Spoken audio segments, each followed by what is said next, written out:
إن الحمد لله نحمده ونستعينه ونستغفره ونعوذ بالله من شرور أنفسنا ومن سيئات أعمالنا من يهده الله فلا مضل له ومن يضلل فلا هادي له أشهد أن لا إله إلا الله وحده لا شريك له وأشهد أن محمدا عبده ورسوله يا أيها الذين آمنوا اتقوا الله حق تقاته ولا تموتن إلا وأنتم مسلمون يا أيها الناس اتقوا ربكم الذي خلقكم من نفس واحدة وخلق منها زوجها وبث منهما رجالا كثيرا ونساء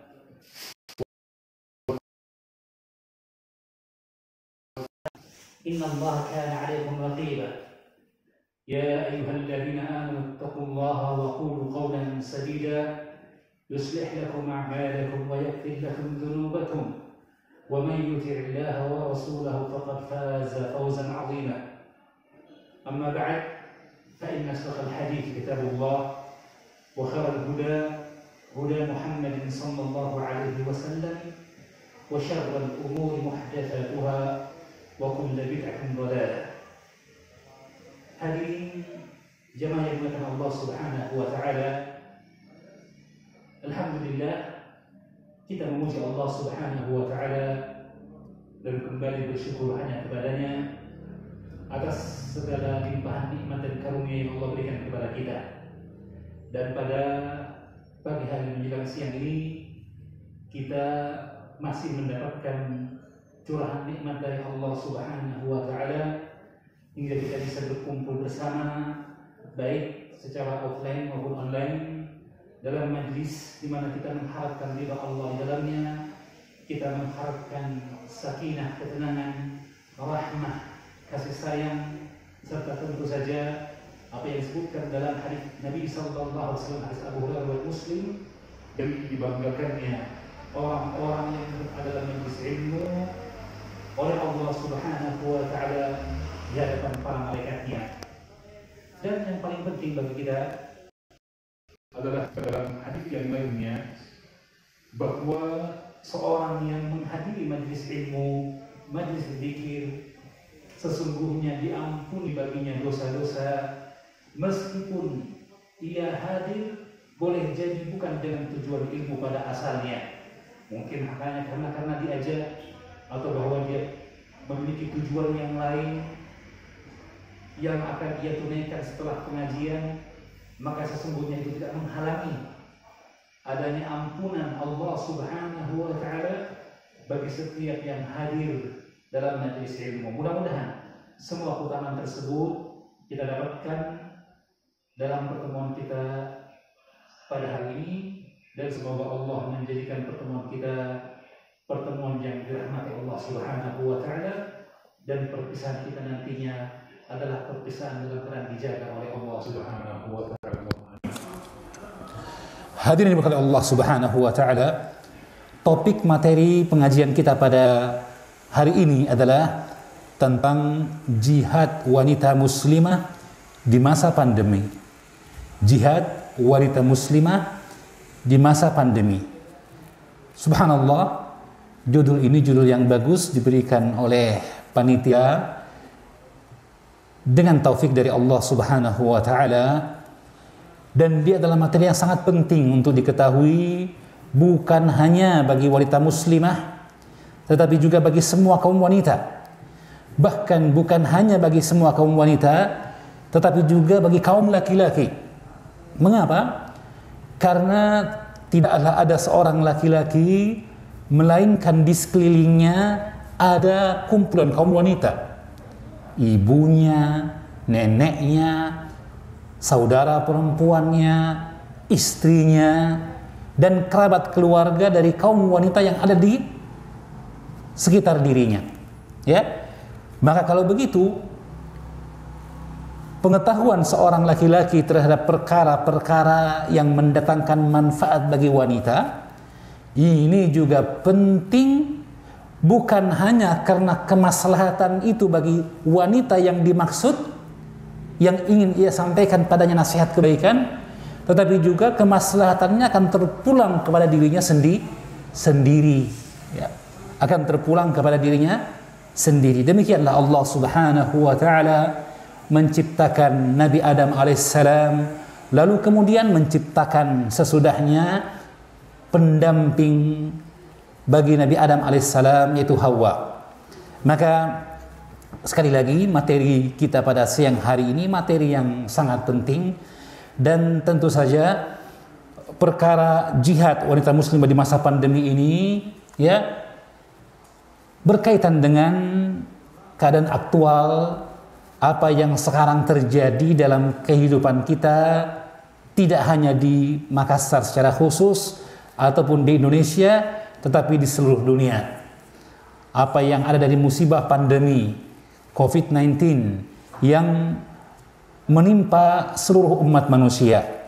Maka di satu sisi kita dapatkan bahwa ada pembatasan-pembatasan yang diterapkan dalam kehidupan kita.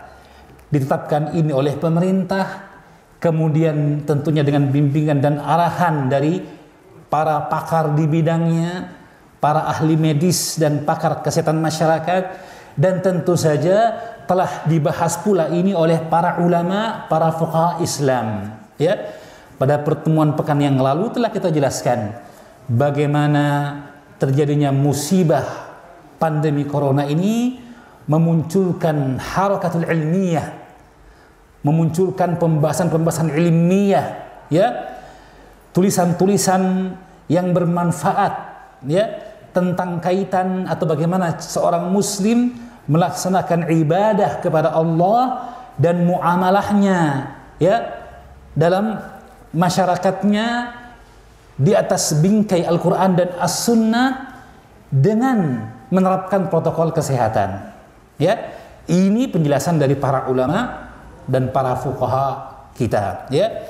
Maka tentu saja adanya pembatasan-pembatasan ini terkadang menyebabkan sebahagian kita, secara khusus dalam materi kita ini, kaum wanita, menganggap berarti jangkauan kebaikan yang bisa ia berikan kepada umat atau kepada keluarganya juga terbatasi, ya. Maka mudah-mudahan dalam pertemuan kita yang singkat ini kita bisa mengupas tentang bentuk-bentuk jihad wanita muslimah di masa corona, di masa pandemi ini, dan bahwasanya Allah Subhanahu wa taala telah memberikan jalan kebaikan itu, telah memberikan atau membuka jalan kebaikan itu dengan seluas-luasnya, dan bahwa tidaklah ada keadaan yang menyebabkan terjadinya pembatasan, melainkan pasti akan datang jalan keluar dari permasalahan untuk kemudian tetap berlangsungnya kehidupan dan kebaikan di tengah umat ini. Seperti disebutkan dalam kaidah usul fikih, idza dzaqal amru tasa'a al-masyaqqatu tajlibu at-taysir. Jika perkara itu sempit, jika permasalahan itu berat, maka pasti akan ada keluasan di sisi yang lainnya, ya. Idza dzaqal amru tasa'a, ya, al-masyaqqatu tajlibu at-taysir. Adanya kesempitan akan mendatangkan pelonggaran di sisi yang lainnya, ya.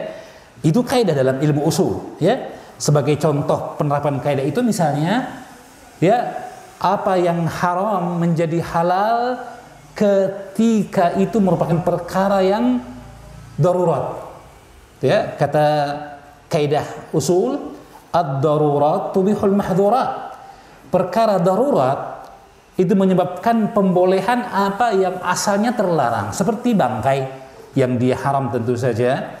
Tetapi dalam keadaan seseorang tidak mendapatkan makanan dan ia terancam dengan kematian kecuali dengan mengkonsumsi apa yang asalnya haram tadi, yaitu bangkai, maka Allah berfirman, famanitturra ghaira baghin wala 'adin fala itsma 'alaihi.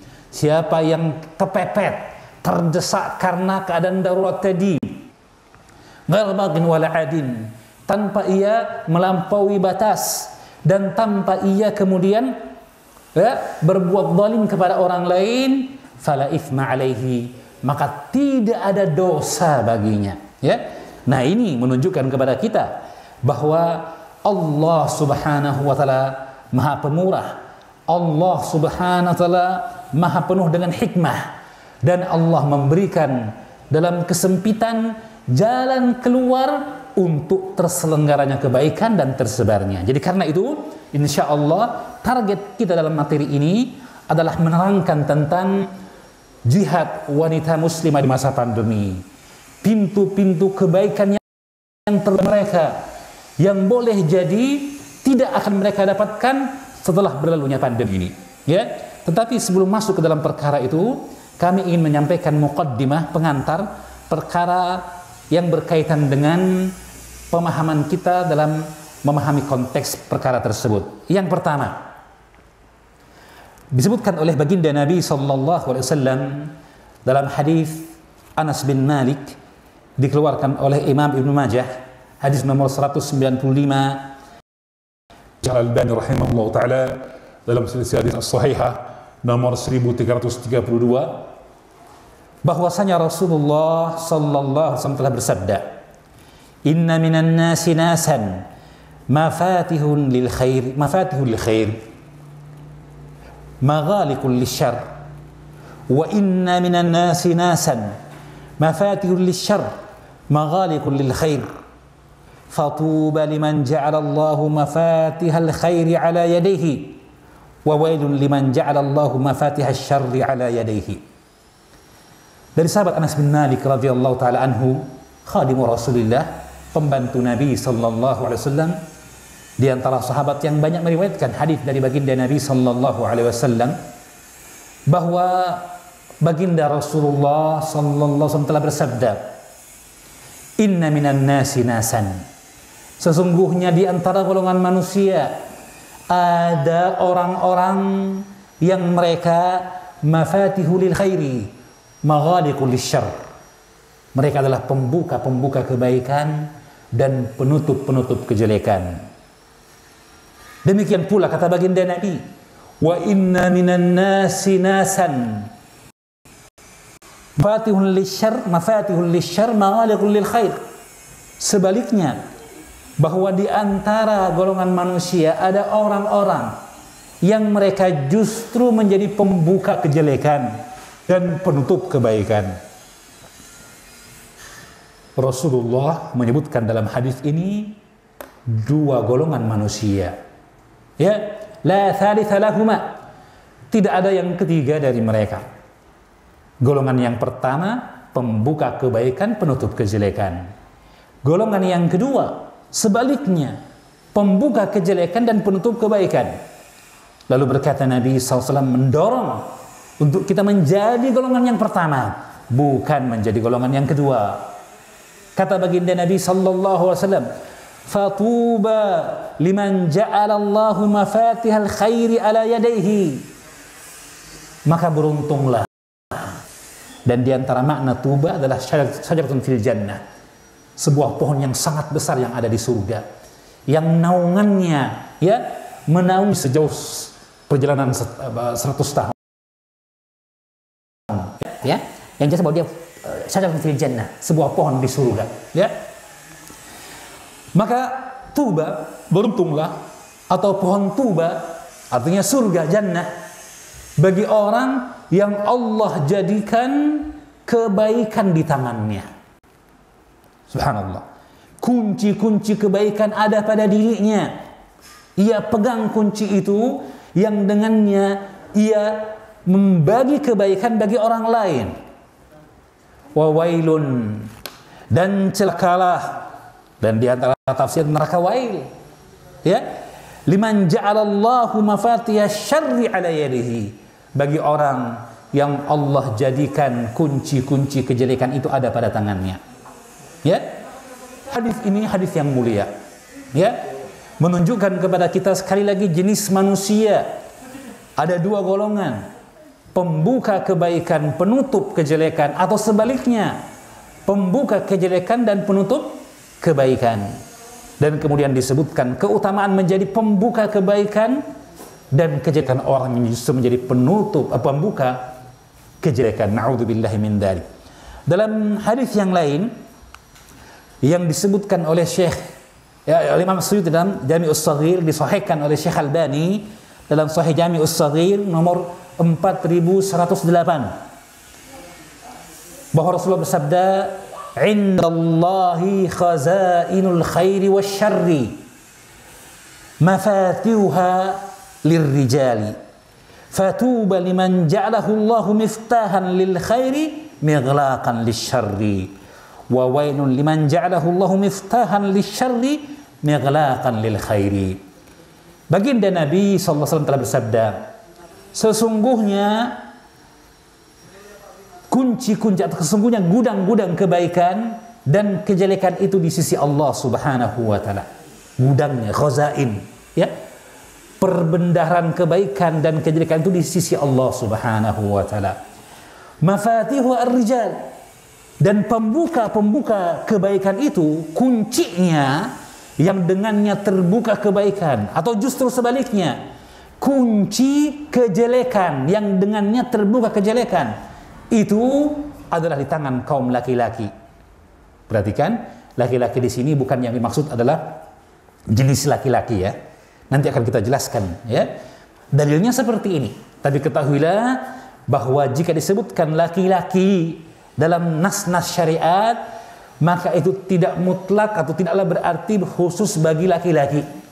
Mafhumus sifah namanya dalam kaidah usul, tidak berlaku di sini. Kenapa? Karena Rasulullah bersabda dalam hadis Aisyah radhiyallahu taala anha, dalam hadis Ummu Salamah riwayat Ashabus Sunan, "Innaman nisa'u syaqaiqur rijal." Dalam riwayat yang lain, "Hunna syaqaiqur rijal."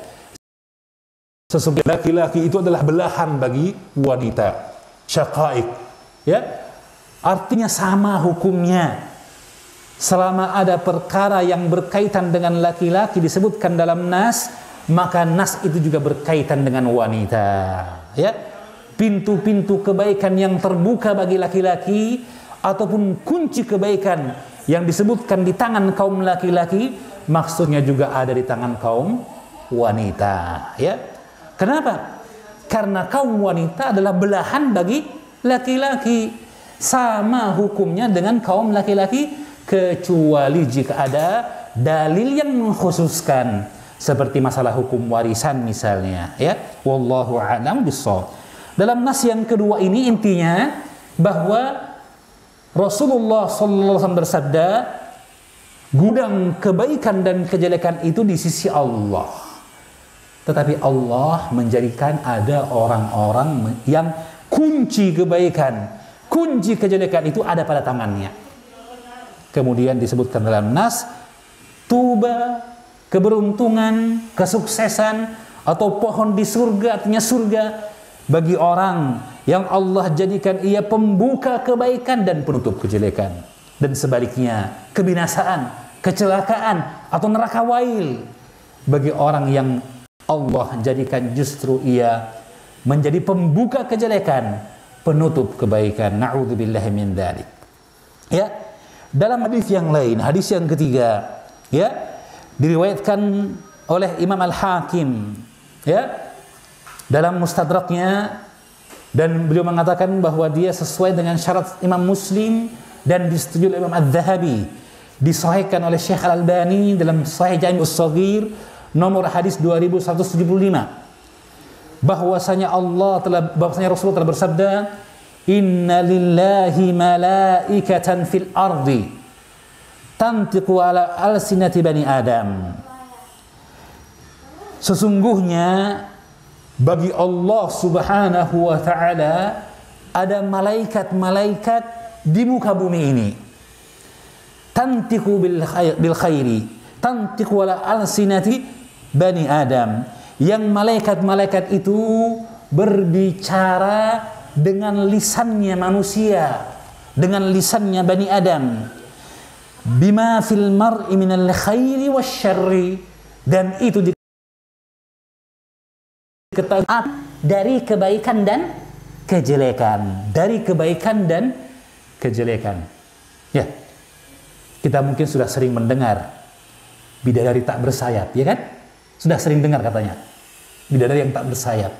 Ya, kadang mungkin ada suami yang memuji istrinya, "Duhai istriku, ya, wajahmu lebih terang dari rembulan di malam bulan purnama. Duhai istriku, selama ini aku cuma mendengar tentang bidadari yang terjebak di bumi, ternyata engkaulah. Untuk merayu ya. Tapi ternyata ada juga malaikat yang tak bersayap. Ya, ada malaikat di muka bumi yang ia berbicara dengan lisan seseorang, dan terlihat itu dari apa yang ada pada seseorang, kebaikan dan kejelekan. Jika seorang itu senantiasa berkata yang baik, senantiasa mengajak kepada kebaikan, senantiasa membawa kebaikan, maka ini berarti malaikat berbicara dengan lisannya. Subhanallah, malaikat berbicara dengan. Ini makna dari sabda Nabi sallallahu alaihi wasallam. Intinya, kebaikan di sisi Allah subhanahu wa ta'ala dan keburukan juga dari Allah subhanahu wa ta'ala. Ya. Tetapi di sana Allah jadikan orang-orang yang menjadi pembuka kebaikan, penutup kejelekan. Ya. Maka kalau begitu, jika dikatakan bahwa dia adalah pembuka, miftah, ya, berarti kedudukan orang-orang seperti ini sangat penting kan gitu ya. Kalau kita punya kendaraan kita gunakan untuk bepergian, menunaikan kebutuhan kita, ya, dan sebagainya. Ketika kuncinya hilang, bagaimana perasaan kita? Ya, boleh jadi seisi rumah diobrak-abrik, ya kan? Ya, semua isi lemari dibongkar habis. Kenapa? Cari kunci. Kenapa? Kita akan menunaikan hajat yang tidak tertunai kecuali dengan kendaraan tadi, yang sekarang kuncinya hilang. Itulah kunci. Ya, Wahab bin Munabbih, tabi yang mulia, murid dari Abu Hurairah radhiyallahu taala anhu. Ya, Abdullah bin Munabbih dan Wahab bin Munabbih, dua bersaudara, muridnya Abu Hurairah. Sekarang Wahab bin Munabbih yang diriwayatkan ucapan beliau, ucapan yang diungkapkan oleh para ulama akidah. Apa itu? Ketika seorang bertanya kepada Wahab bin Munabbih, "Alaysa miftahul jannati la ilaha illallah?" Bukankah kunci dari surga adalah kalimat la ilaha illallah? Tauhid kuncinya surga, kan gitu ya? Ya. Alaysa miftahul jannati la ilaha illallah? Maka berkata Wahab bin Munabbih, kata beliau, "Ajal, bala, betul. La ilaha illallah kunci surga." Ya, tapi kata beliau, "Walakin laisa miftahun illa walahu asnanun." Tetapi ingat, tidaklah ada kunci melainkan ia memiliki gigi. Idza ataita bimiftahin lahu asnan futiha laka. Akan dibukakan bagimu jika engkau datang dengan kunci yang giginya cocok, sesuai. Ya.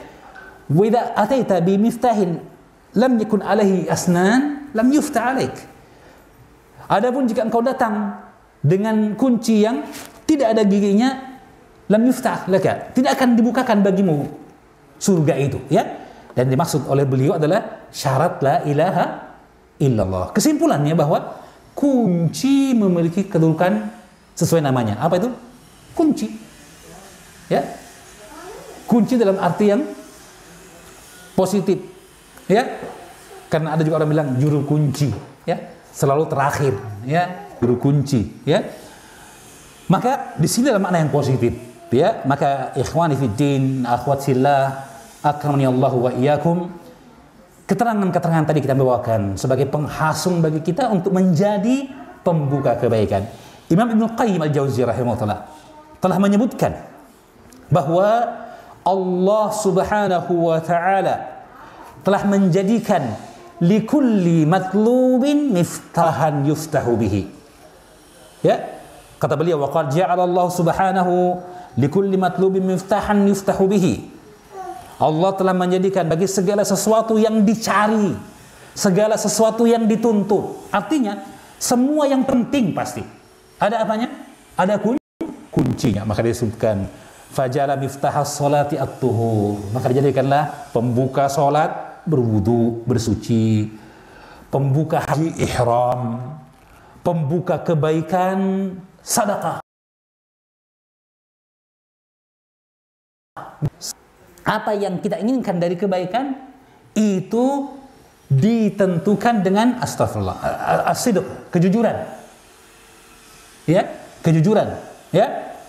Kemudian miftahul jannah tauhid. Miftahul ilm, pembuka ilmu. Apa itu? Husnus su'al wa husnul isgha. Bertanya dengan baik dan juga memperhatikan dengan baik. Beliau sebutkan, ya. Miftahun nasri wa dhafar. Kunci pembuka kemenangan dan kejayaan untuk diraihnya tujuan apa? As-sabr. Kesabaran, ya. Beliau sebutkan banyak sekali. Miftahul mazid, pembuka bertambahnya nikmat. Itu adalah kesyukuran, ya. Sampai beliau mengatakan, ya, sangat banyak di sini, ya, yang ingin kita ingatkan. Pada bagian akhir beliau mengatakan, wa miftahu kulli khairin, dan pembuka semua jenis kebaikan. Apa dia? Ar-raqbatu fillah wad daril akhirah. Ar-raqbatu fillah wad daril akhirah. Kecintaan seseorang, ya, kepada Allah Subhanahu wa taala dan kepada kebaikan-kebaikan akhirat. Inilah pembuka semua bentuk kebaikan. Iman kepada Allah dan iman kepada hari akhir. Karena disebutkan dalam hadis-hadis Nabi sallallahu alaihi wasallam rukun iman yang 5. Tapi dalam banyak hadis rukun iman atau perkara iman diingatkan hanya dengan man kana yu'minu billahi wal yaumil akhir. Barang siapa beriman kepada Allah dan hari akhir, falyukrim jarahu, hendaklah dia muliakan tetangganya. Man kana yu'minu billahi wal yaumil akhir, ya, falyakul khairan aw liyasmut, hendaklah dia berkata yang baik atau dia diam. Banyak sekali perkara-perkara syariat, bimbingan syariat, amalan-amalan yang disebutkan sebagai amalan kebajikan, ya, baik kebaikan yang berkaitan dengan hubungan kita kepada Allah Subhanahu wa taala maupun hubungan kita dengan manusia. Dikaitkan itu dengan iman kepada Allah dan hari akhir. Kenapa? Karena dialah miftahu kulli khair. Dialah pembuka segala kebaikan, ya. Baik. Jika ini difahami ikhwani fid din azani Allah wa iyyakum, maka perkara yang kedua. Tadi disebutkan dalam nas-nas tadi kalimat ar-rijal, laki-laki. Dan telah dijelaskan bahwa yang maksud sini bukanlah jinsur rijal, tidak berkaitan dengan gender di sini. Bahwa ini terbatas untuk laki-laki saja. Kenapa? Karena perkara yang kedua. Dalam surah An-Nahl ayat 97, Allah SWT telah berfirman, "Man 'amila salihan min dzakarin aw untha wa huwa mu'minun, falanuhyiyannahu hayatan thayyibah wa lanajziyannahum ajrahum bi ahsani ma kanu ya'malun." Allah berfirman yang artinya, man 'amila salihan, barang siapa yang beramal dengan amal kesolehan. Amal yang soleh disebutkan oleh para ulama, diambil dari perkataan Fudail bin Iyad, adalah ayyakuna mukhlisan wa sawaba, bahwa dia adalah amal yang ikhlas karena Allah dan sawab, itu sesuai dengan sunnah, ya.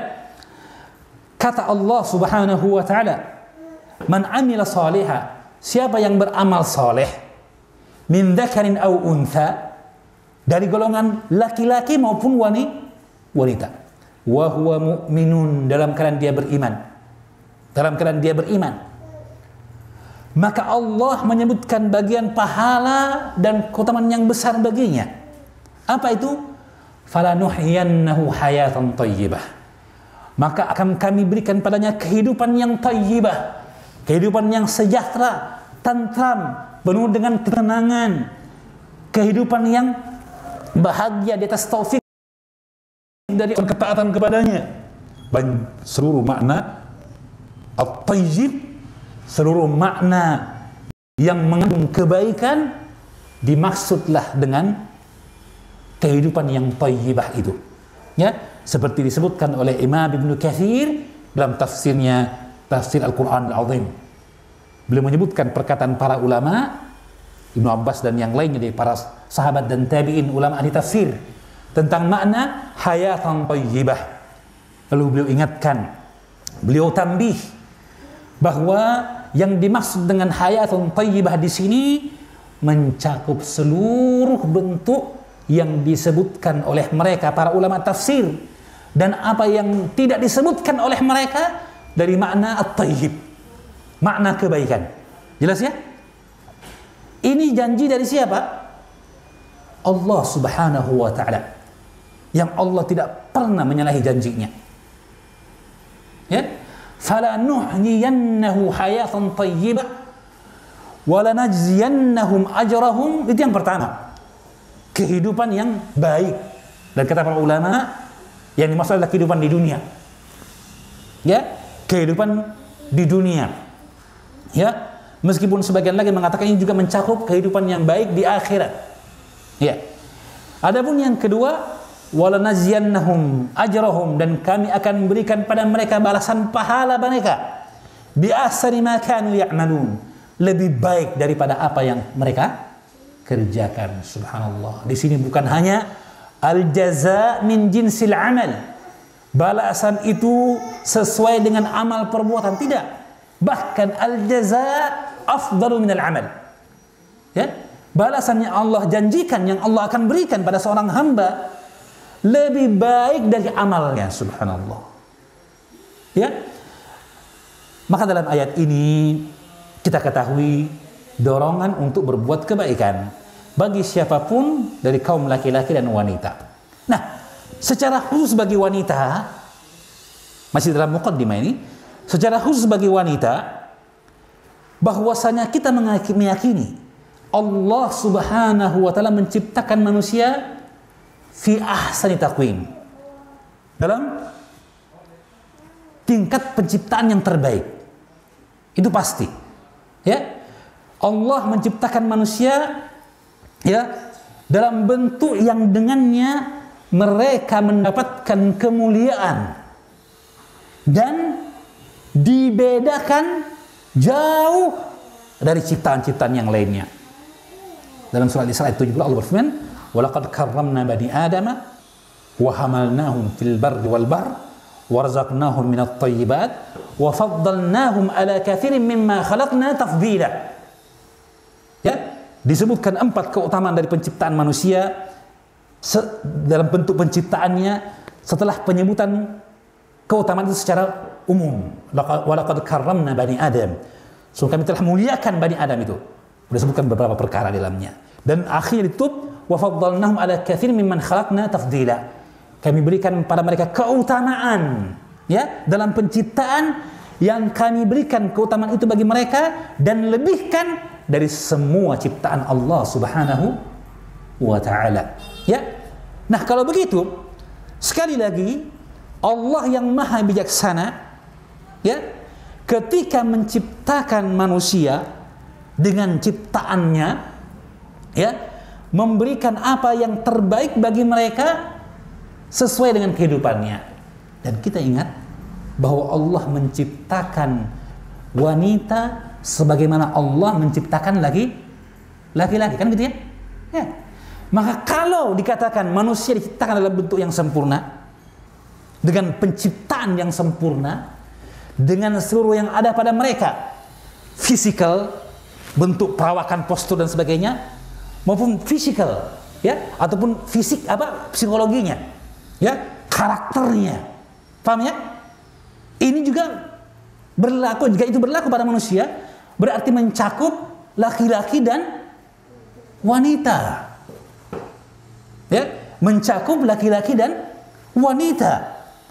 Dan Allah SWT telah menjadikan bahwa kehidupan manusia, keberlangsungan hidup mereka tidak akan tegak dan terjadi, tidak akan sempurna kecuali dengan adanya laki-laki dan wanita ini. Subhanallah. Ya. Nah, ini memberikan kepada kita pemahaman. Kalau begitu, ya, adanya keutamaan yang ada pada kaum laki-laki dalam beberapa hal dibanding wanita, itu bukanlah bentuk mendiskreditkan wanita. Ini penting untuk kita pahami. Karena terkadang ketika disebutkan sisi-sisi keutamaan kaum laki-laki dari wanita, walil rijali alaihinna darajat, dan bagi kaum laki-laki ada derajat kedudukan yang lebih tinggi dari kaum wanita, langsung difahami, weh, Sarah yang bicaranya, ya, pelecehan lagi yang dia inginkan, menghina lagi kaum wanita. Subhanallah, tidak demikian. Paham ya? Penyebutan keutamaan tidak melazimkan kerendahan bagi yang kalah keutamaannya, kan gitu ya? Allah berfirman, tilkar rusulu faddalna ba'dahum ala ba'd. Itulah para rasul, kami berikan keutamaan sebagian mereka dari yang lainnya. Paham ya? Apakah rasul itu rendah? Tidak, semua mulia, kan gitu ya? Cuman Allah berikan keutamaan kepada sebagian yang lainnya dengan kehendak dan hikmah dari Allah Subhanahu wa ta'ala, tanpa melazimkan mendiskreditkan yang lainnya, kan gitu ya? Ya. Sekarang ini sensitif sebagian orang. Kalau disebutkan suatu keutamaan, ya, amalan yang utama atau orang yang memiliki sifat keutamaan, langsunglah kemudian difahami mendiskreditkan orang yang lainnya. Subhanallah. Jelas ya? Tidak benar itu.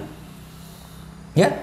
Maka kita ingatkan, penyebutan keutamaan kaum laki-laki dan derajat yang lain dengan beberapa derajat bukanlah berarti melecehkan wanita.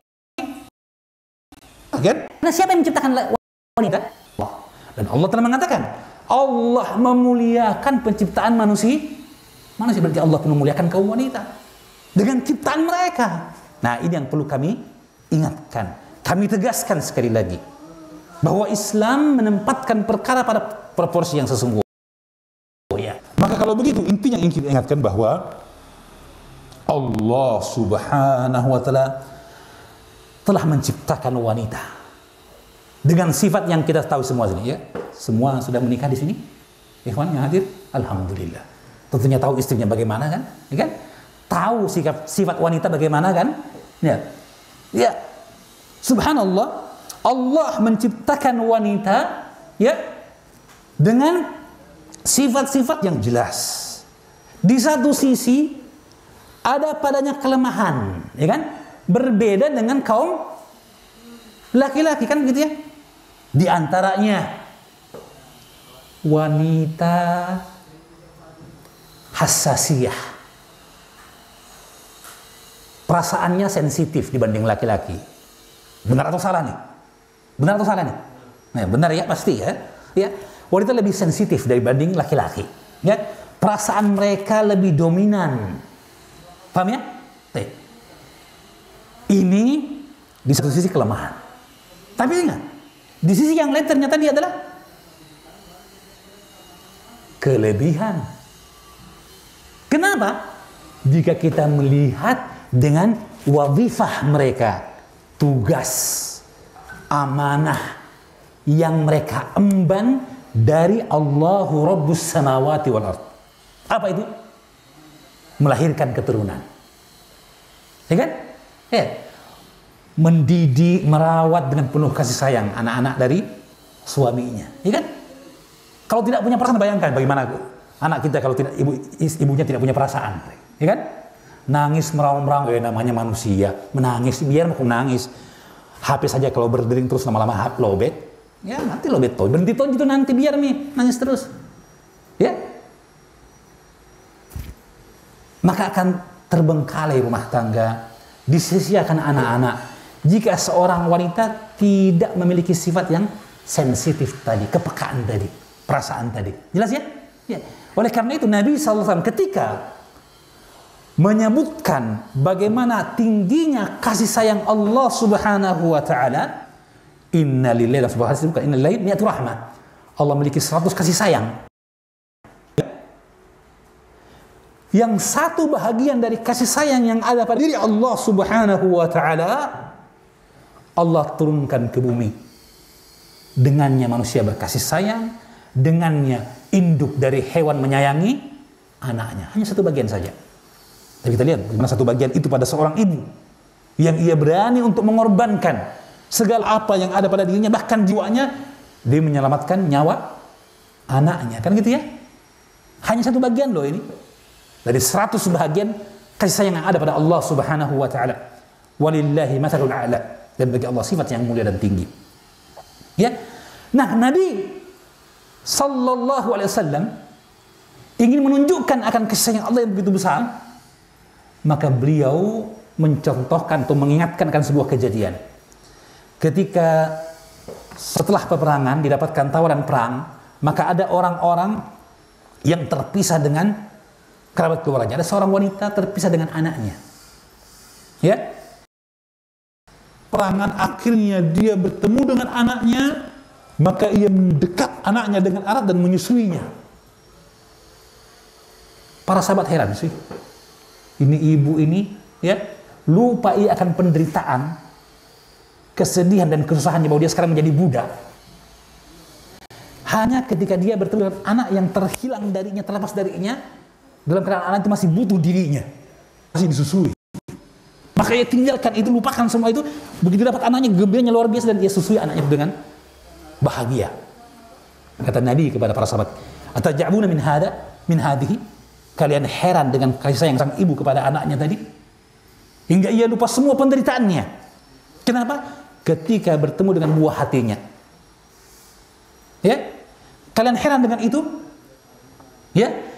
Maka kemudian Rasulullah bersabda, sesungguhnya Allah Subhanahu wa taala, ya, lebih penyayang kepada hambanya daripada kasih sayang sang ibu kepada anaknya. Allahu Akbar. Allah Subhanahu wa taala lebih sayang kepada anaknya, kepada hambanya, lebih dari kecintaan sang ibu kepada anaknya. Allahu Akbar. Ya, ini mauqif Nabi sallallahu alaihi wasallam. Kadang menyebutkan perkara-perkara yang terjadi di hadapan untuk menunjukkan akan ketinggian sifat Allah dan keluhurannya. Ya, sebagaimana menyebutkan tentang masalah Allah begitu cinta dengan taubat seorang hambanya dan begitu gembira, lebih dari kegembiraan seorang yang berada di padang yang tandus, padang pasir, dengan kendaraan dan bekalnya, lalu kemudian hilang bekal itu. Ya, hadis yang masyhur kita ketahui, dan tiba-tiba muncul di hadapannya, ya, dalam keadaan dia telah putus asa. Gembira sekali orang itu sampai dia salah ucap. Dia mengatakan, Allahumma anta abdi wa ana rabbuk. Ya Allah, engkau adalah hambaku dan aku adalah Rabbmu. Kalimat kufur diucapkan.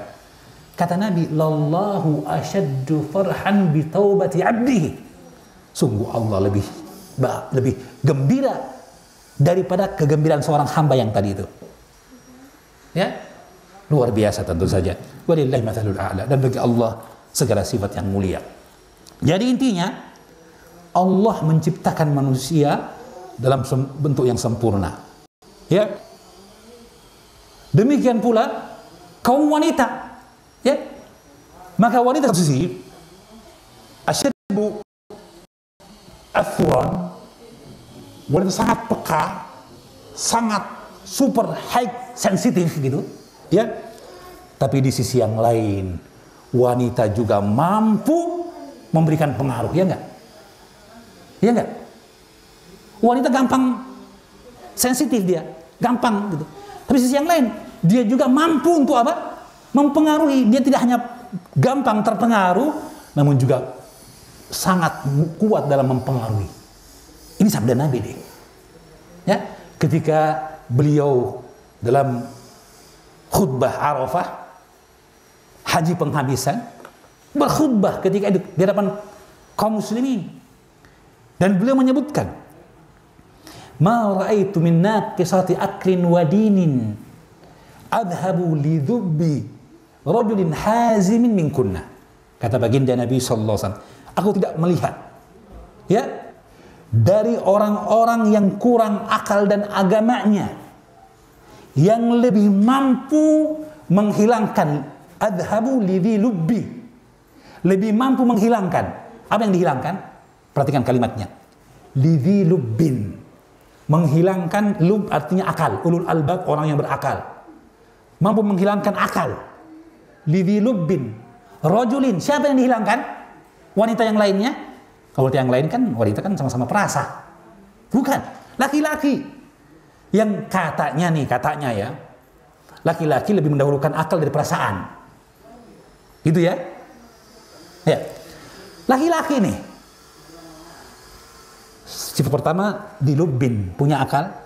Sifat kedua rujulah, laki-laki. Ketiga, hazimin. Hazin itu yang punya tekad yang kuat, hazin. Laki-laki yang dia matang, dewasa gitu. Hazin. Tapi bisa kalah, terpengaruh oleh siapa? Wanita. Iya enggak? Ya. Tidak perlu survei untuk hal itu. Ya. Dan sejarah kehidupan menunjukkan akan hal itu. Ya. Dan kita kaum suami, ya, bagi yang sudah menikah, tentunya menyadari hal itu. Berapa banyak hatinya cenderung kepada istrinya dalam keadaan dia berpikir, kayaknya jangan deh. Tapi karena istrinya, iya mas, masa begitu saja tidak mau mas, dan sebagainya, ya. Maka ia pun terpikat untuk memenuhi kebutuhan istrinya, memenuhi permintaan istrinya. Sampai pun kalau disuruh petik bulan, mungkin dia petik, katanya gitu, ya. Ya, itulah keadaan wanita, ya. Sangat peka, sensitif, tapi juga sangat kuat mendominasi dengan apa yang disebutkan dalam hadis ini. Subhanallah. Ya, maka apa yang disebutkan dari keadaan wanita yang disebutkan sebagai kelemahan justru menjadi kekuatan di sisi yang lainnya. Ya, kalau pengaruhnya baik, apa yang terjadi? Pengaruh kebaikan pula. Ya, adalah baginda Nabi SAW menyebutkan dalam hadis yang sahih. Hubbiba ilayya min dunyakum at-tibbu wa nisa. Dijadikan kecintaan dalam hatiku dari dunia kalian dua perkara. Apa itu? Minyak wangi dan wanita. Subhanallah. Wanita dijadikan, disepadankan dengan minyak wangi. Ya kan? Allah ketika menyebutkan tentang pernikahan dalam ayat yang dibaca dalam setiap akad nikah, apa itu? Surah Ar-Rum, ya kan? Ya. Maka disebutkan dalam ayat tersebut, wa min ayati an khalaqa lakum min anfusikum azwaja, limada? Litaskunu ilaiha. Ternyata wanita memberikan ketenangan, bukan hanya dengan keharuman yang ia miliki, haruman kalau pakai main di depan suaminya, ya, gitu ya. Tapi juga dengan wajah yang berseri, dengan segala gerak-gerik tubuhnya, subhanallah, yang mendatangkan ketenangan bagi suaminya. Hingga dikatakan dalam ayat tersebut, litaskunu ilaiha, ila man? Ila zaujiha. Agar seorang suami menjadi tenang bagi istrinya. Maka sungguh celaka jika ada suami yang justru tidak mendapatkan ketenangan dengan istrinya nih, ya. Karena harusnya seorang suami dalam musibah seberat apapun, dalam tantangan yang seberat apapun, dalam cobaan dan ujian serta masalah yang seberat apapun, ketika ia pulang rumahnya, ketika ia kembali ke kamarnya, hilang semua itu dengan melihat wajah istrinya, ya. Dengan ia merasakan pelayanan dari istrinya, muamalah isyratun nisa, ya, pergaulan yang baiknya dengan istrinya, hilang semua tadi, ya. Ibarat fajar yang terbit menerangi dunia, ya kan? Subhanallah, ya. Itulah hakikat wanita. Jadi kelemahan di sisi yang lain, kelebihan di sisi yang lain. Sehingga ini perlu untuk kita pahami bagi kaum wanita ini. bahwa pada diri kalian, bahkan di tengah pandemi sekarang ini sekalipun, ada bahagian-bahagian kebaikan yang kalianlah mujahid-mujahidnya pada masa ini. Iya, ya. Kalian yang justru ya kulitnya lembut, tangannya lemah, hatinya perasa, kalianlah pejuang yang paling hebat di masa-masa ini.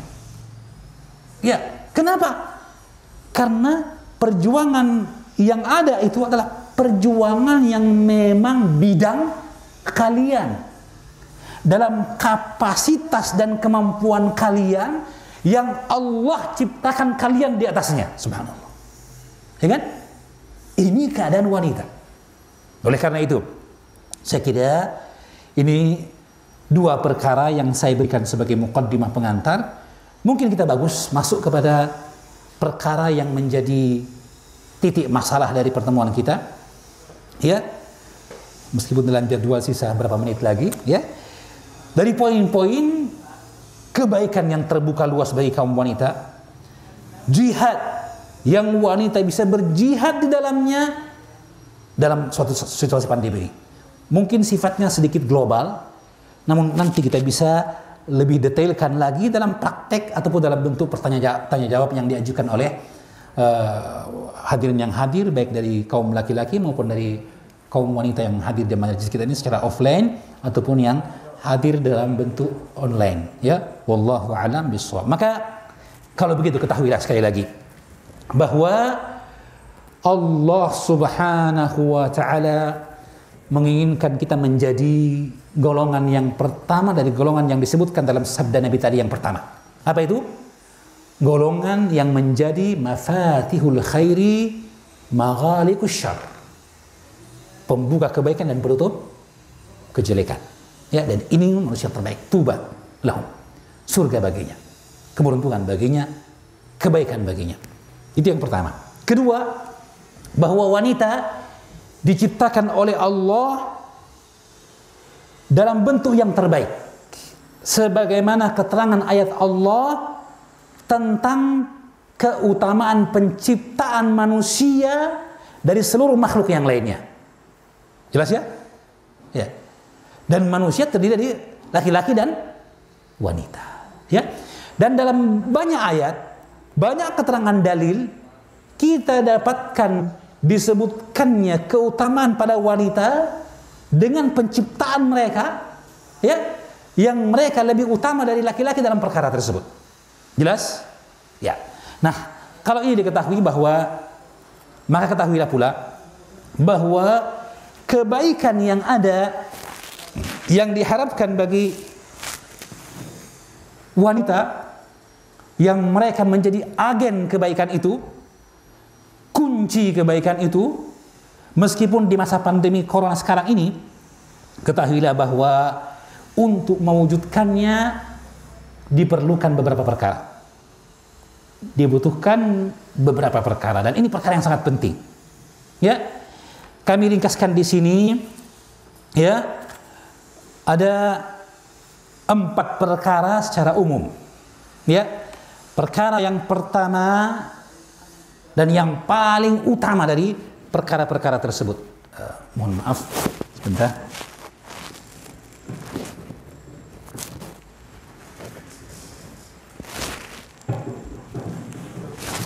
Tolong jaket. Ya. Jazakallah khair.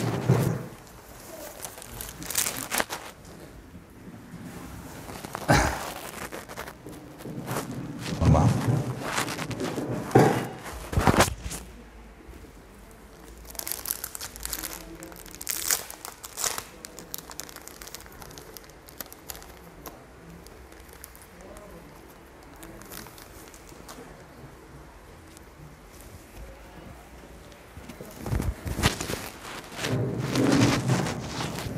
Ya, mohon maaf.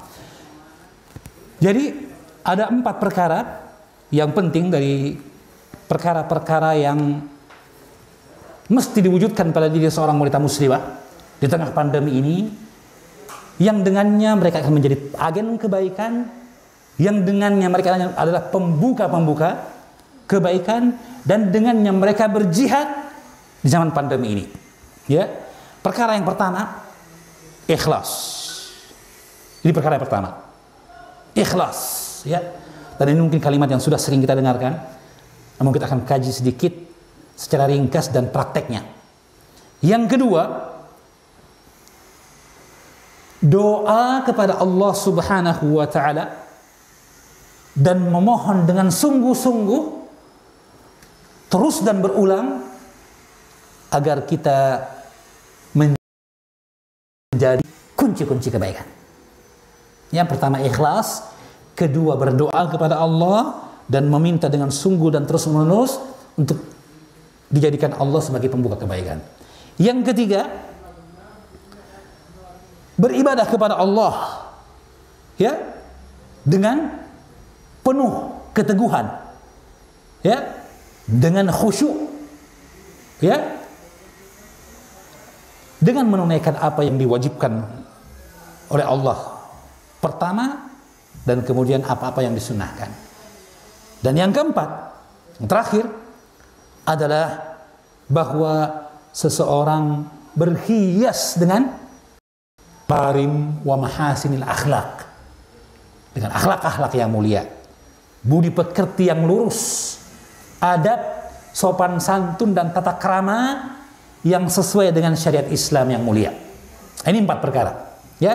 Pertama ikhlas, kedua berdoa kepada Allah, ketiga beribadah, ya, kepada Allah, dan yang ketiga adalah berakhlak dengan akhlak yang mulia. Yang keempat, berakhlak dengan akhlak yang mulia. 4 perkara ini 4 perkara yang mesti ada pada diri seorang wanita muslimah sebagai bekal baginya dalam berjihad di jalan Allah Subhanahu wa taala di masa pandemi ini, ya. Adapun ikhlas, ya, saya kira kita semua telah mengetahuinya. Dalilnya, keterangan para ulama tentang hal itu. Dan bahwa ikhlas merupakan sebab untuk diterimanya amalan. Ya, ikhlas merupakan sebab diterimanya amalan. Itu perkara yang jelas, ya. Namun perkara yang ingin kita ingatkan dalam rangkaian perkara jihad bagi kaum wanita di pandemi muslimah ini adalah bahwa ketahuilah, ya, ikhlas dalam beramal, ikhlas dalam setiap usaha dan kegiatan yang dilakukan oleh seorang wanita muslimah, ya, sesungguhnya memiliki faedah yang luar biasa. Di antaranya bahwa niat yang ikhlas, keikhlasan dalam beramal, niat yang tulus dalam berbuat kebajikan mengantarkan seorang wanita kepada pahala, keutamaan dan derajat apa yang tidak tersampaikan ia kepadanya dengan amalnya. Ya, ya. Artinya an-niyatu tuballighu ila ma la tuballighu al-amal. Niat kadang bisa mengantar seseorang kepada apa yang tidak ia dapatkan dengan amalnya, ya. Di antaranya dalam hadis riwayat Imam An-Nasa'i, Rasulullah bersabda, "Man ata ila firashihi wa huwa yanwi an yaquma min al-laili, faghalabathu 'aynahu hatta asbaha, kutiba lahu ma nawa, wa kana naumuhu sadaqatan 'alaihi min rabbih."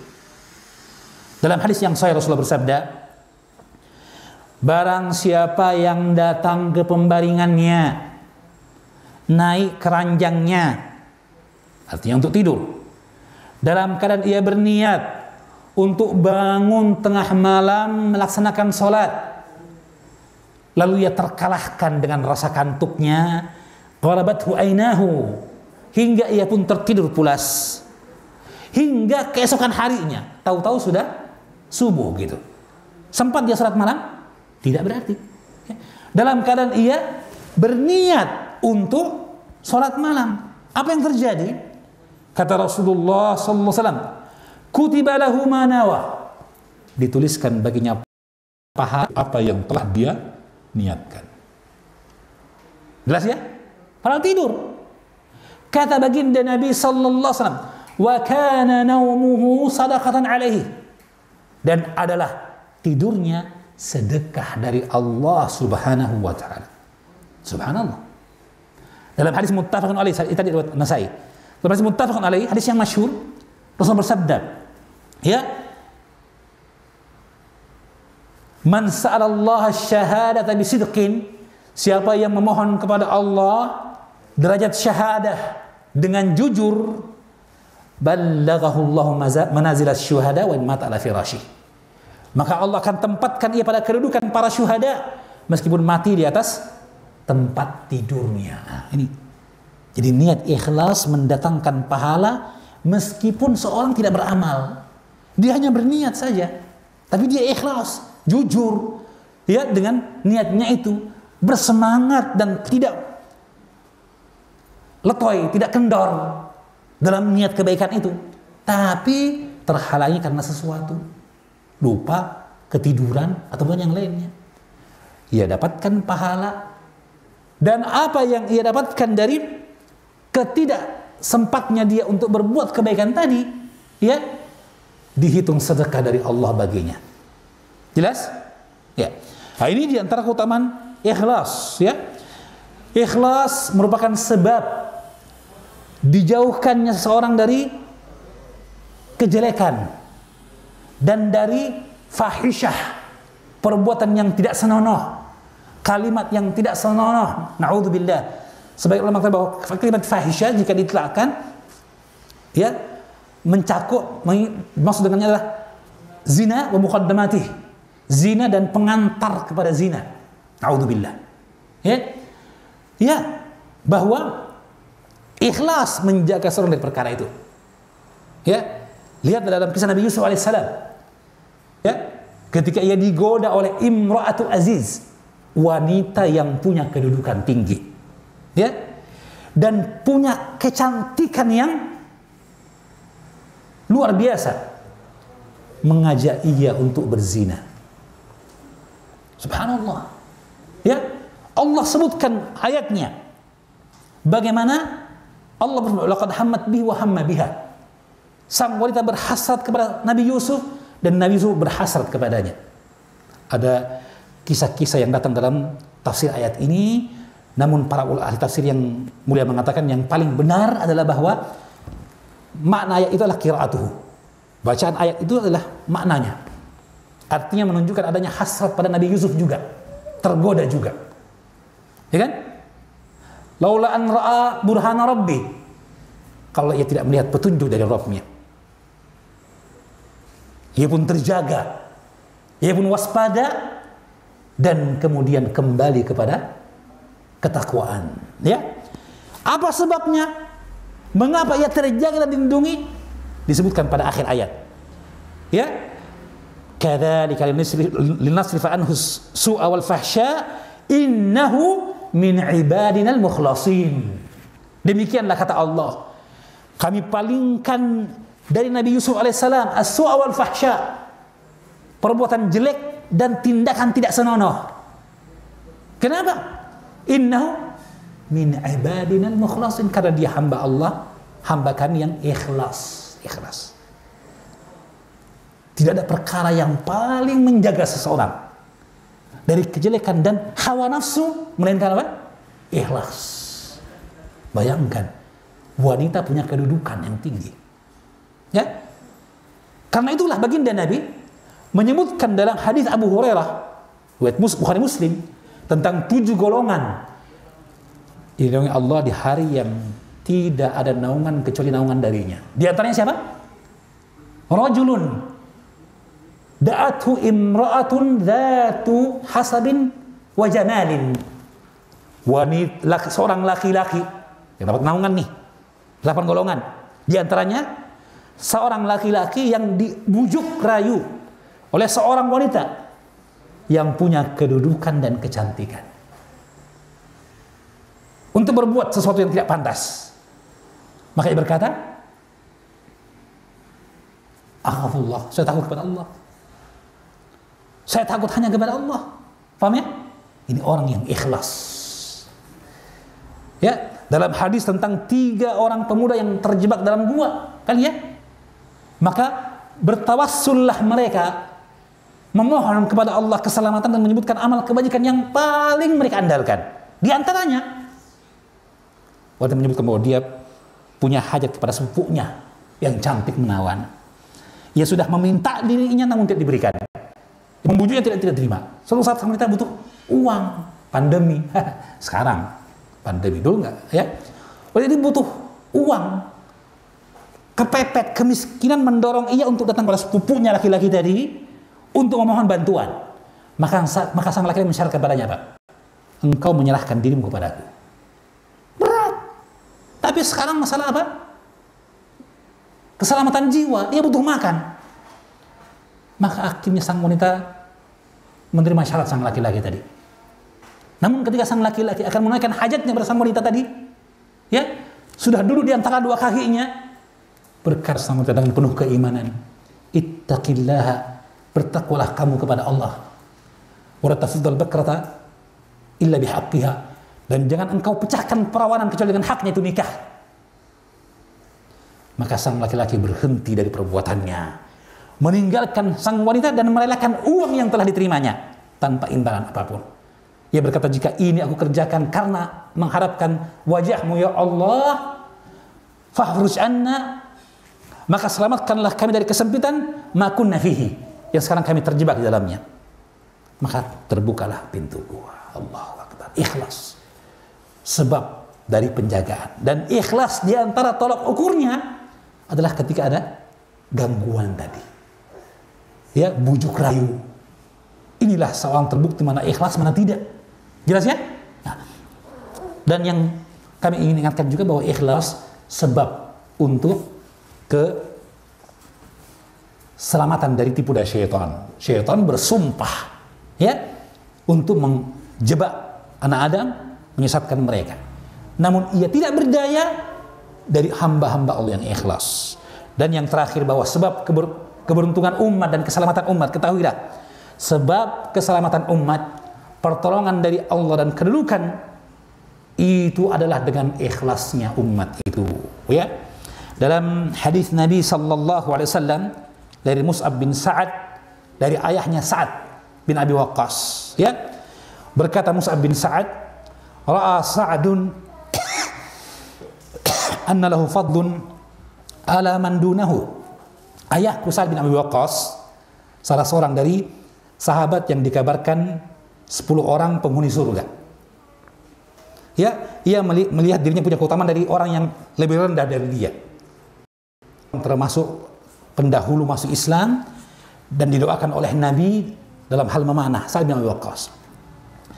Maka berkatalah Nabi untuk mengingatkan Sa'ad bin Abi Waqqas agar jangan sampai dia bangga diri, ya, atau memiliki kelebihan, merasa memiliki kelebihan dari yang lainnya. Dan tentu saja, ya, Allah menghindarkan para sahabat Nabi dari sifat tagha seperti itu, ya.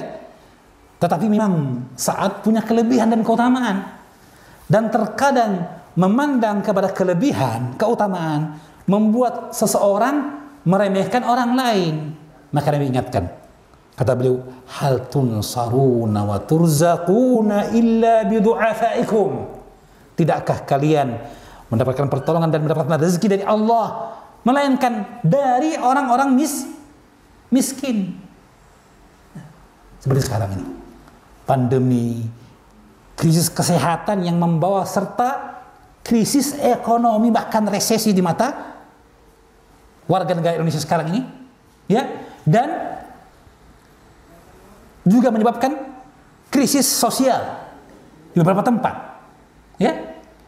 Semoga Allah menjauhkan kita dari perkara itu, ya. Sesungguhnya bertambah orang miskin, ya, dan kita dapatkan begitu banyak orang yang membutuhkan bantuan dan santunan. Nah, ketahuilah, tidak akan terangkat, ya, atau di antara sebab terangkatnya penyakit ini adalah apa? Karena doa orang-orang yang lemah tadi, ya. Maka menyantuni mereka, mendatangkan doa kebaikan dari mereka, ya. Dalam hadis yang lain, hadis Bukhari tadi, dalam riwayat Imam An-Nasa'i, Rasulullah bersabda, "Innama yansurullahu hadhil ummata bidha'ifiha bida'watihim wa salatihim wa ikhlasihim." Sesungguhnya Allah menolong umat ini dengan orang-orang yang lemah di antara mereka, dengan doa mereka, salat mereka, dan ikhlas mereka. Ya. Dan dalam hadis Ubay bin Ka'ab riwayat Imam Ahmad, Rasulullah bersabda, "Basyiri hadhil ummah." Berikan kabar gembira bagi umat ini. Bis-sana'i war-rif'ati wad-dini wan-nasri wat-tamkini fil ard. Berikan kabar gembira kepada umat ini akan kejayaan, ketinggian, keteguhan agama, pertolongan, dan kekuatan di muka bumi, kekuasaan di muka bumi. Kabarkan kepada mereka perkara tadi, ya, bahwa al-mustaqbalul Islam, masa depan cerah bagi kaum muslimin, kedudukan yang tinggi, kemuliaan, pertolongan dari Allah akan datang kepada mereka. Tetapi kata Rasulullah, man amila minhum amal al-akhirati lid-dunya lam yakun lahu fil akhirati nasibun. Barang siapa di antara mereka yang beramal dengan amal akhirat tetapi dengan niat dunia. Nah, diingatkan bahayanya. Ada peretas kemuliaan, ada perkara yang menghancurkan kemenangan, ada perkara yang menghilangkan ketentraman. Apa itu pada umat Muhammad? Apa itu? Yaitu jika tidak ikhlas. Siapa di antara mereka yang beramal dengan amal akhirat tapi untuk kepentingan dunia, maka tidak akan ada bagiannya di akhirat kelak.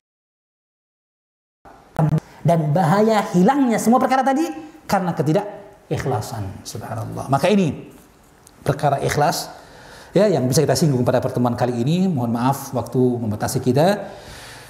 Ini tadi ada 4 perkara yang mesti ada, dan pada 4 perkara ini ada ruang-ruang yang penting kaum wanita berjihad di tengah pandemi.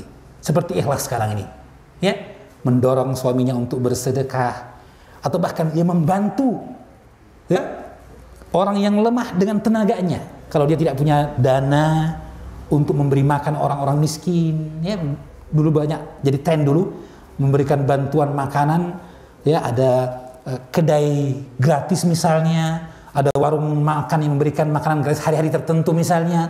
Sekarang banyak sedekah Jumat, ya kan? Setelah sholat Jumat ada acara makan di masjid. Dulu juga para pemulung dan ojek online, ya kan?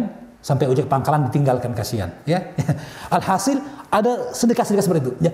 Jika seorang wanita tidak memiliki kemampuan finansial untuk itu, maka diarahkan suaminya untuk bersedekah misalnya. Atau bahwa jika tidak, dia berinfak dengan tenaganya. Di beberapa masjid, ya, penyelenggaraan sedekah Jumat itu dikelola oleh majelis taklim masjid itu. Maka ibu-ibu pun terlibat di dalamnya. Sedekah, ya. Sedekah penolak bala, sedekah sebab kemuliaan, sedekah mendatangkan, ya, pertolongan dan sebagainya, ya. Maka itu ruang yang terbuka bagi kaum wanita, terbuka luas saat ini, ya. Bahkan sekalipun ia sendiri bahkan boleh jadi butuh bantuan. Kita tahu bahwa pandemi ini memberikan dampak yang luar biasa, bahkan bagi jadi rumah tangga seorang itu sendiri, dia pun hidupnya kembang kempis katanya, ya. Maka toh masih banyak ruang kebaikan yang bisa ia lakukan. Di antaranya apa? Ad-dal 'alal khair. Dia tidak punya duit, ya, tapi dia punya teman yang punya kemampuan finansial. Mungkin pelit, mungkin juga dermawan. Maka ia tunjukkan kepada temannya tadi, saya punya tetangga, saya kenal orang yang butuh dibantu. Da'i, orang yang menunjukkan kepada kebaikan dapatkan pahala seperti orang yang berbuat kebaikan. Itu hadis Nabi. Hadis yang kalau kita lihat sebab datangnya hadis riwayat Muslim ini, kita dapatkan keindahan yang luar biasa. Kenapa? Kisahnya sebenarnya dalam sebuah perangan ada seorang sahabat yang datang kepada Nabi dan mengatakan, "Ya Rasulullah, sesungguhnya, ya, saya dapatkan musibah dengan kendaraan saya untuk jihad, sehingga saya tidak bisa berangkat. Ya, mati kendaraan saya. Fahmilni. Kalau begitu ya Rasulullah, tolong carikan saya, pinjamkan kuda, sedekah atau apapun yang bisa dipakai untuk berjihad di jalan Allah." Dia ingin berjihad, tapi tidak punya kendaraan. Ya, minta kepada Nabi agar dipinjamkan. Apa kata Nabi? Ma indi, saya tidak punya.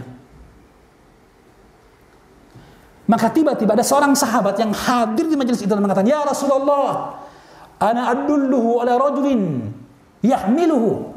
Wahai Nabi, saya punya teman. Saya akan tunjukkan ia kepada teman saya yang punya kendaraan yang bisa pinjamkan ia kepada orang itu. Paham maksudnya ya? Orang pertama minta kepada orang kedua. Orang kedua tidak punya. Ada orang ketiga juga tidak punya. Dia mengatakan, "Ya Rasulullah, saya akan tunjukkan pada orang yang keempat yang akan meminjamkan padanya kendaraan untuk dia berjihad di jalan Allah." Apa kata Rasulullah? Ad-dal ala khair fa'ilih. Orang yang menunjukkan kepada kebaikan dapatkan pahala seperti orang yang mengerjakannya. Artinya, orang ketiga yang hanya ngusul saja loh.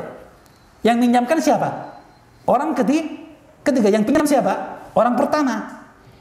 Nabi orang kedua, dimintai tidak punya. Ya, orang keempat yang meminjamkan.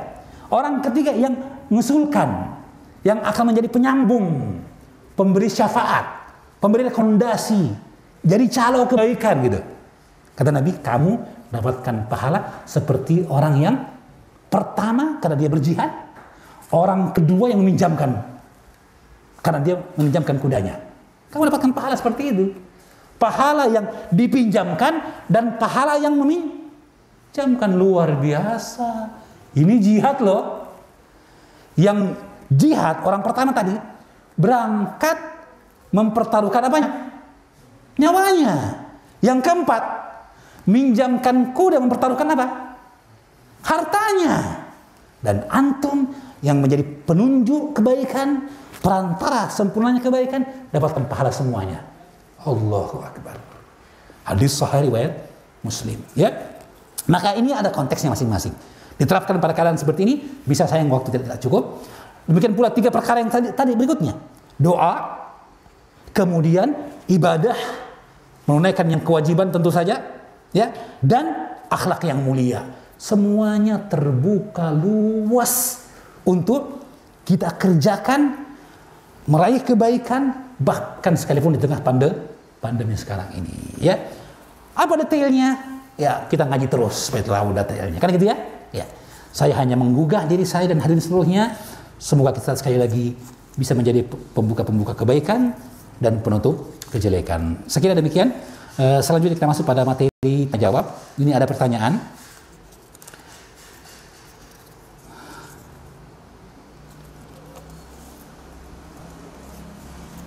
Ya, ada pertanyaan pertama. Bismillah.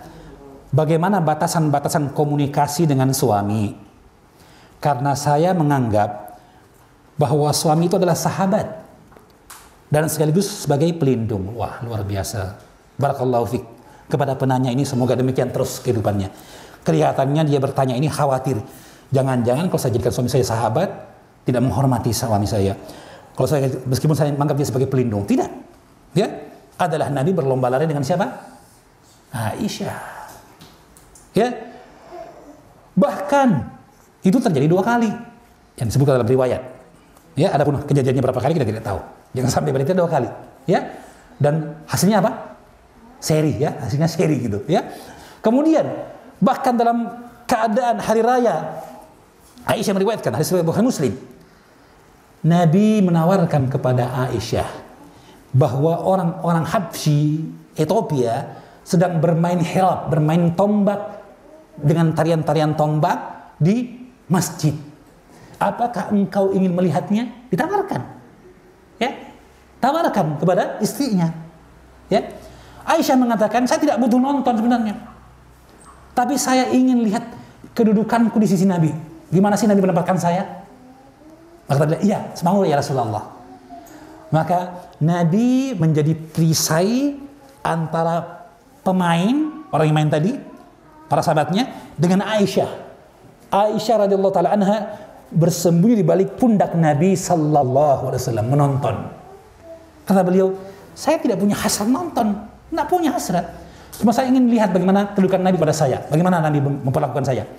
Maka dia terus mungkin meletakkan pundaknya, dagunya dia pundak Rasulullah, dia bergerak begini, begitu, begini. Nabi menyesuaikan diri untuk melindunginya, menjadi hijab bagi pandangan orang lain. Demikianlah Aisyah mengetahui radhiyallahu taala anha bagaimana penghormatan Nabi, kecintaan dan kasih sayangnya kepada istrinya Aisyah radhiyallahu taala anha.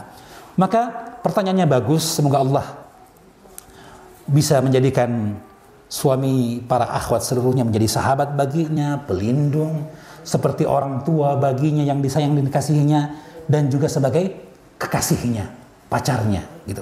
Ya. Wallahu a'lam bishawab. Selanjutnya bismillah Ustaz. Langsung saja Ustaz. Anak saya 6. Suami lebih banyak melalaikan sholat daripada menunaikan. Dia juga tidak mau usaha cari kerja, hanya menunggu rezeki yang katanya dari Allah akan tiba pada waktunya. Betul, tiba pada waktunya ya. Cuma harus dicari. Ya. Sehingga untuk memenuhi kebutuhan rumah tangga, mohon maaf ini edisi curhat sebenarnya. Ya. Sehingga untuk memenuhi kebutuhan RT selalu minta duit dari teman dan keluarganya. Saya jadi malu sebagai istri. Saya sudah selalu memberikan masukan untuk berubah, tapi tetap saja seperti itu. Ini sudah saya jalani selama 20 tahun, semua harta habis terjual hanya karena tak memenuhi kebutuhan rumah tangga. Apakah saya bisa minta cerai? Mohon solusi. Ya, kewajiban suami adalah memberikan nafkah kepada istrinya. Dan ketahuilah, nafkah yang engkau berikan kepada istrimu dan keluargamu adalah ibadahmu, sedekahmu. Hadis masyhur Sa'd bin Abi Waqqas, Sahih Bukhari Muslim, bahwa ketika dia sakit dalam Hajjatul Wada, haji yang penghabisan, sakit di Makkah, dia khawatir sekali, ya, sakit keras. Maka dia pun memanggil Nabi untuk menjadi saksi akan apa yang akan dia sedekahkan dari hartanya sebagai bekal di akhirat kelak.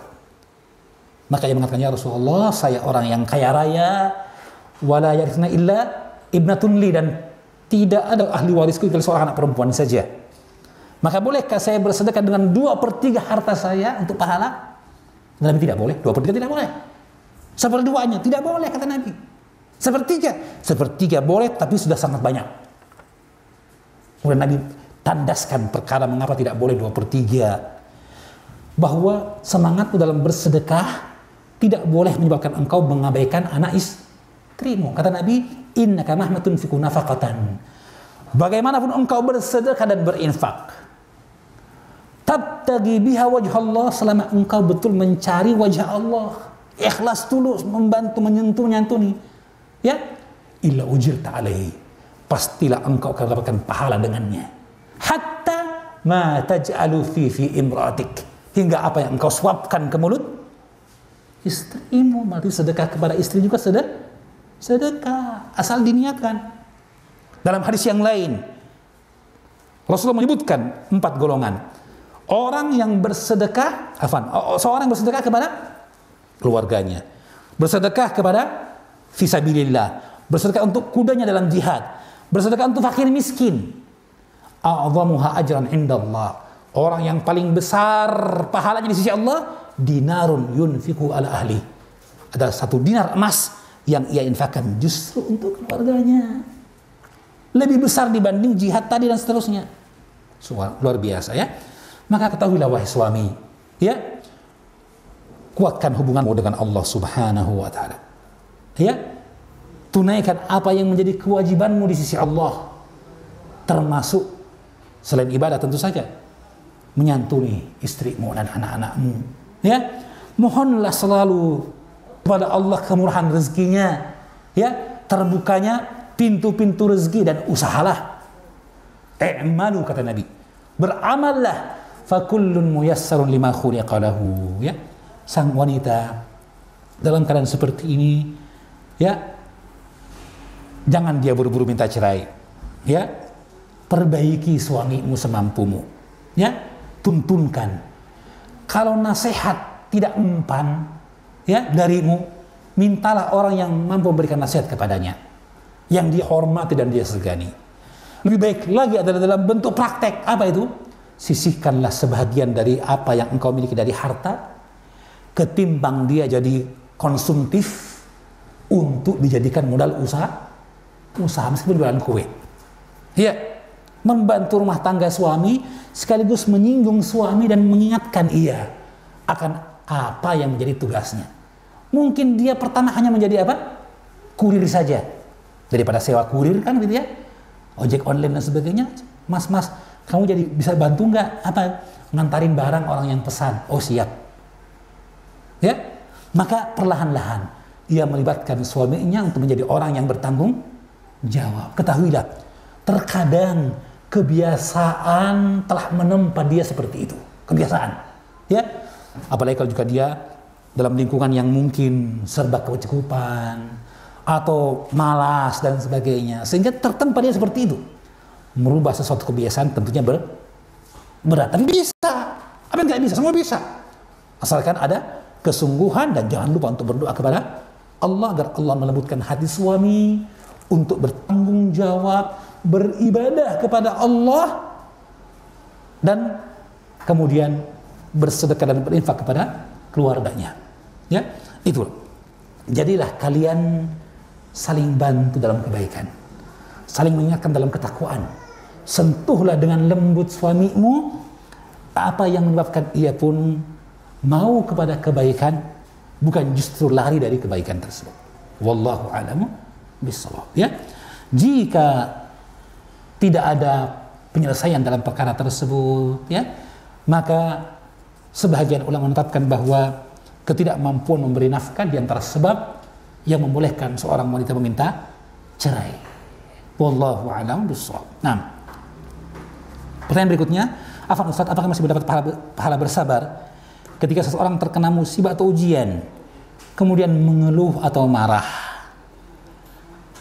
tetapi beberapa saat kemudian tersadar dan mengingat bahwa bersabar lebih baik daripada mengeluh dan marah? Karena kami pernah membaca bahwa pahala bersabar itu adalah di awal musibah. Barakallahu fikum wa fikunna. Nah. Jadi kata Nabi sallallahu alaihi wasallam, innamas sabru ala sadamatil ula. Sesungguhnya bersabar itu pada kejutan yang pertama dari musibah. Kejutan yang pertama dari musibah. Nah, sebagian ulama mengatakan bahwa kalimat innama, seperti diantaranya oleh Imam astagfirullah, pensyarah Umdatul Ahkam Ibnul Mulaqqin, ya, Syafi'i. Wah, ya, maaf, saya syarah yang terbaik dibulukan, syarah usul, syarah dalam yang memuat banyak kaidah-kaidah ilmu usul, ya. Dalam kitab tersebut saya lupa namanya, beliau menyebutkan kalimat innama yufidul hasr, menunjukkan pembatasan. Seperti hadis innamal a'malu binniyat, sesungguhnya amal itu tergantung niat, pembatasan di situ. Jadi kalau sesuai dengan kalimat itu, maka memang sabar itu hanya ada, ya, pada pertama kali kejutan. Kenapa? Karena setelah itu akan datang serta-merta kesadaran dan sebagainya, ya. Wallahu a'lam bishawab, ya. Jadi berdasarkan itu sebagian ulama mengatakan bersabar itu memang hanya ada pahalanya dalam bentuk yang sempurna pada kejadian yang pertama, ya. Apakah masih ada kesabaran pada waktu-waktu berikutnya? Ada. Masih ada pahala dari sabar pada waktu berikutnya, ya. Tetapi nilainya berkurang, tidak seperti yang sebelumnya, ya. Jadi hasr di sini dibawa kepada hasr al-thawab al-mutlaq al-kamil. Pahala sabar yang mutlak, yang sempurna adalah pada awal pertamanya kejutan. Bukan berarti tidak ada pahala bagi orang yang bersabar sesudahnya. Kenapa? Bukan kita katakan bahwa meskipun musibah telah terjadi setahun yang lalu, jika seorang tetap misalnya meratap, tetap berkeluh kesah, bukankah dia berdosa? Jika dia berdosa karena berkeluh kesah, meskipun sudah lewat setahun musibahnya, maka kebalikannya, dia akan dapatkan pahala jika dia bersabar, menerima, ridha, ikhlas, bahkan bersyukur terhadap musibah. Bersyukur terhadap musibah. Berdasarkan hadis, ketika Nabi sallallahu alaihi wasallam menyebutkan tentang seorang suami yang mendapatkan pahala dengan menggauli istrinya. Sahabat heran, kok bisa menuntaskan syahwat dapat pahala? Kata Nabi, bukankah jika ia tempatkan pada yang haram, ia berdosa? Kiasul aks namanya, kias keterbalikan, analogi yang terbalik. Jika dia gunakan syahwatnya pada yang haram, ia berdosa, maka jika ia tempatkan pada yang halal, pasti dapat pahala. Demikian pula, meskipun mungkin musibahnya sudah berlalu, tetapi kalau dia masih meratap, masih berkeluh kesah, maka ia berdosa kan? Nah, maka jika ia bersabar, tetap dapat pahala. Maka kalimat hasr, innama, yang dimaksud pembatasan akan sabar yang sabar as-sabru al-mutlaq al-kamil. Innama yahsulu bil insanu inda sabri fi matil ula. Bahwa sabar yang sempurna hanya dari oleh seseorang ketika ia mampu menahan kesabarannya, mengendalikan emosi dan kesedihannya pada pertama kali datangnya kejutan kesedihan itu, musibah itu. Wallahu a'lam bishawab. Yang berikutnya, tolong nasihat buat para suami agar bisa menghargai, mengerti, dan memahami kondisi para istri di rumah. Subhanallah. Ya, mohon maaf, waktu kita sekarang masih untuk kaum wanita, ya. Atau kalau tidak laki-laki, masih bagi laki-laki untuk bagaimana memberdayakan wanita meraih pahala dan jihad yang sempurna meskipun di masa pandemi. Ini topik kita sekarang ini, ya. Adapun nasihat seperti ini insya Allah dilakukan bagi setiap ikhwan kita, setiap muslim yang hadir senantiasa di majelis ilmu, baik offline maupun online, ya. Asalkan ia menghadiri majelis ilmu dengan menyiapkan kuncinya. Apa kuncinya tadi? Kata Ibnu Qayyim, ya, kunci kebaikan dari ilmu adalah apa? Husnul su'al wa husnul isgha. Ya, ia bertanya dengan baik, meminta arah bimbingan, dan ia pun memperhatikan penjelasan.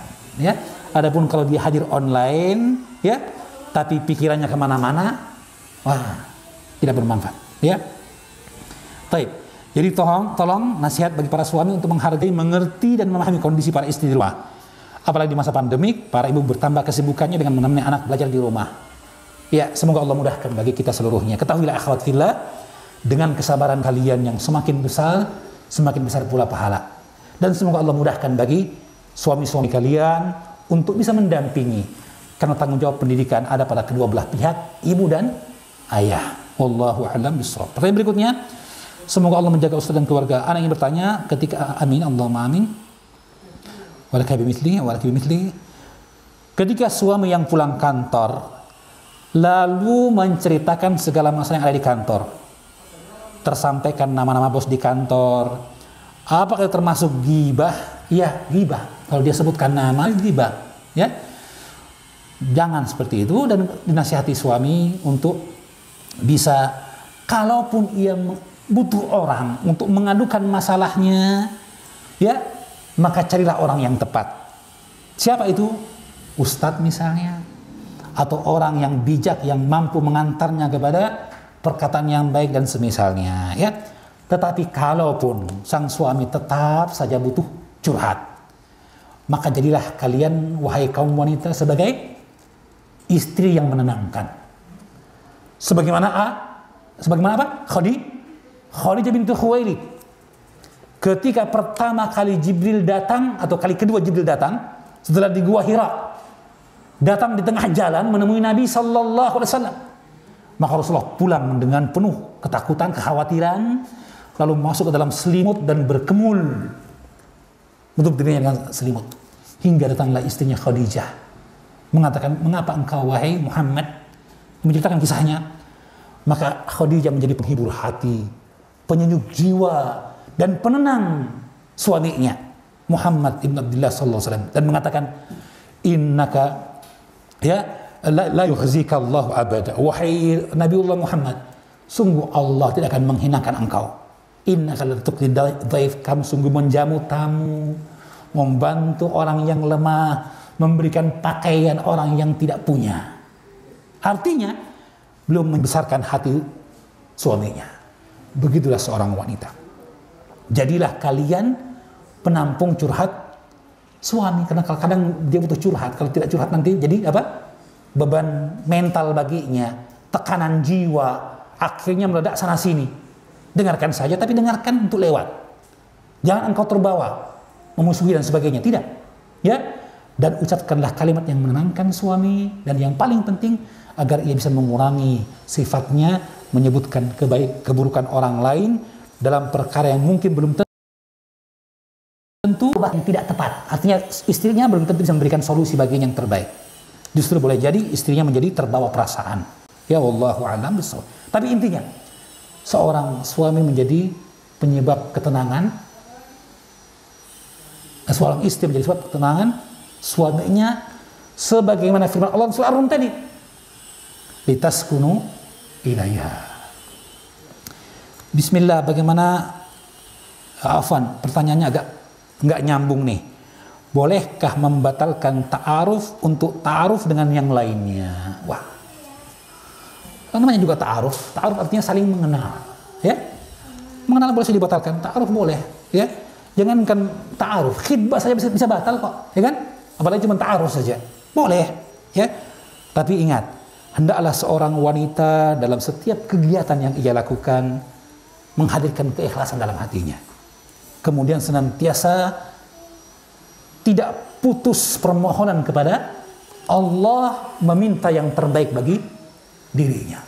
Wa asa an takrahu syai'a, dan boleh jadi engkau membenci sesuatu, wa yaj'alullahu fihi khairan katsira, dan Allah berikan padanya kebaikan yang banyak.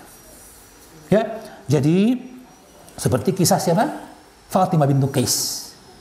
Dia dilamar oleh dua orang laki-laki sahabat Nabi, Abu Jaham dan Abu Sufyan, Muawiyah bin Abu Sufyan, Muawiyah.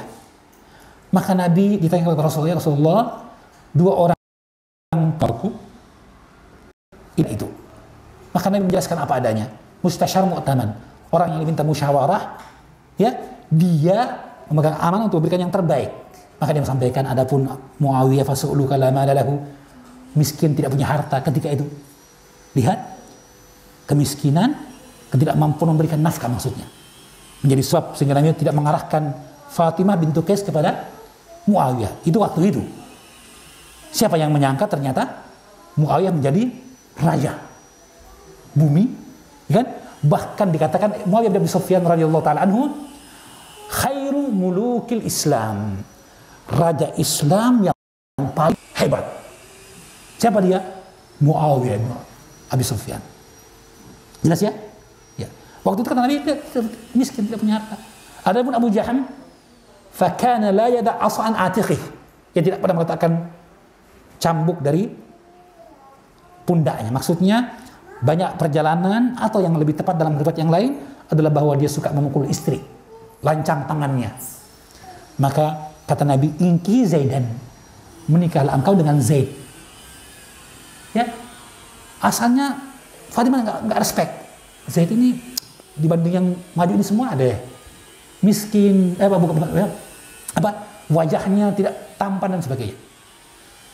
Tapi ia terima arahan dari Rasulullah, dan ia mengatakan, subhanallah, sungguh Allah jadikan dalam rumah tanggaku kebaikan yang luar biasa sesuai dengan arahan baginda Nabi sallallahu alaihi wasallam. Maka terkadang kita benci sesuatu, tetapi Allah berikan padanya kebaikan yang banyak, berbeda dengan apa yang kita sangkakan.